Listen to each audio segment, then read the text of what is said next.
CM Shivraj Singh Chauhan जीत की दुआ कर रहे हैं। अब भगवान उन्हें क्या आशीर्वाद देते हैं ये तो 3 दिसंबर को नतीजे घोषित होने के बाद ही साफ होगा। लेकिन मतदान के दौरान दिग्गजों ने कैसे अपनी अपनी जीत की ताल ठोकी वो भी अब आपको सुनाते हैं।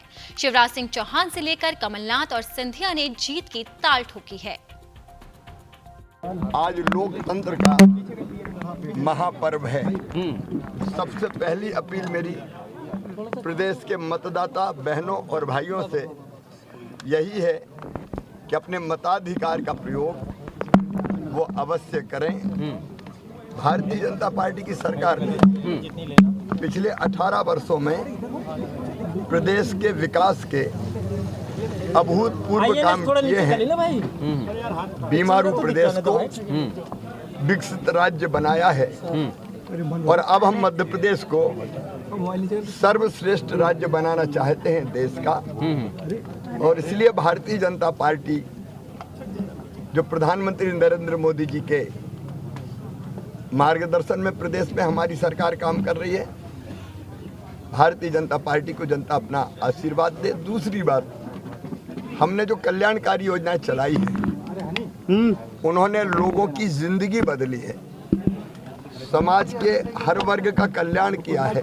और अब लाडली बहना जैसी योजना जिसने बहनों को सेल्फ डिपेंड किया है, उनका आत्मविश्वास और आत्मसम्मान दोनों बढ़ाया है।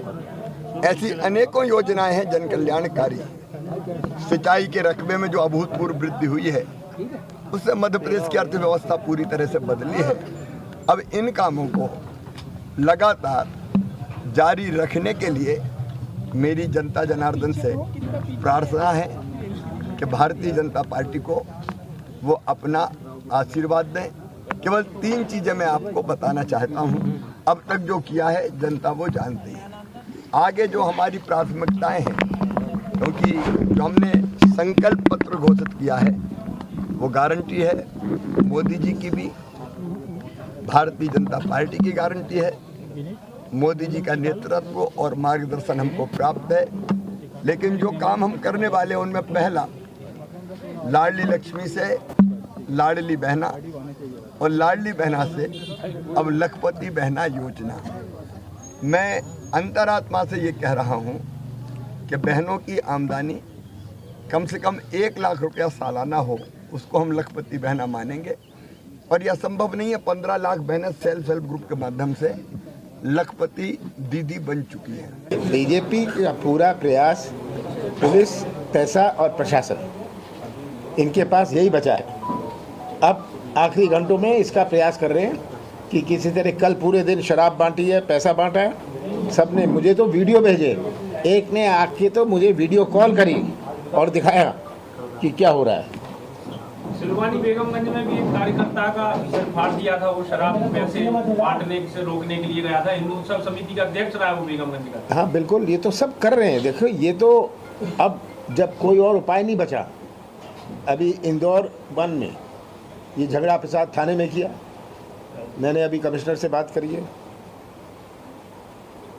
जो एसपी मुरैना है वो बीजेपी कार्यकर्ता की, मैं रिकॉर्ड में कह रहा हूँ, बीजेपी कार्यकर्ता के रूप में काम कर रहा है। सर, बीडी शर्मा कांग्रेस पर आरोप लगा रहे हैं कि कांग्रेस गुंडागर्दी कर रही है और जगह जगह। ये अब कहें क्या, मैं तो कह रहा हूँ अब उनके पास कहने लायक कुछ बचा नहीं, तो अब आ गई कांग्रेस की गुंडागर्दी।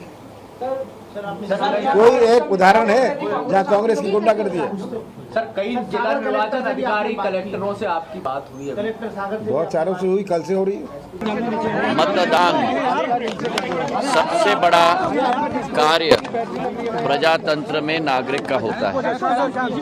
आज उस मतदान करने का सौभाग्य मुझे प्राप्त हुआ और मुझे पूर्ण विश्वास है कि प्रदेश की जनता अपने भविष्य, अपना विकास, अपनी प्रगति सुरक्षित और निरंतर रखने के लिए भारतीय जनता पार्टी को पूर्ण बहुमत के साथ इस चुनाव में जिताएगी और पूर्ण बहुमत की सरकार भारतीय जनता पार्टी की 3 दिसंबर को बनने जा रही है। बहुत बहुत धन्यवाद।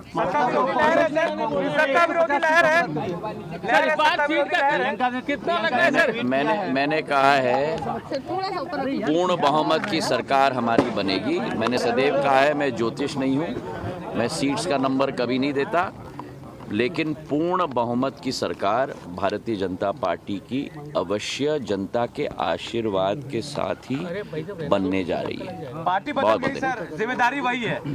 जिम्मेदारी मध्य प्रदेश के नागरिक के रूप में है। विकास और प्रगति के सफर को सुनिश्चित करने का ही है, और मुझे पूर्ण विश्वास है कि प्रधानमंत्री नरेंद्र मोदी जी के नेतृत्व में डबल इंजन की सरकार पूर्ण रूप से मध्य प्रदेश को एक नई विकास और प्रगति की उड़ान पर सुनिश्चित ले जाएगी।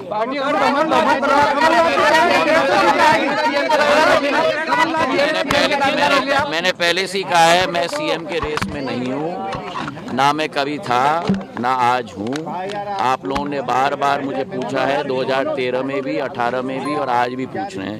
तीनों बार मैंने कहा है कि मैं सीएम के रेस में नहीं हूँ।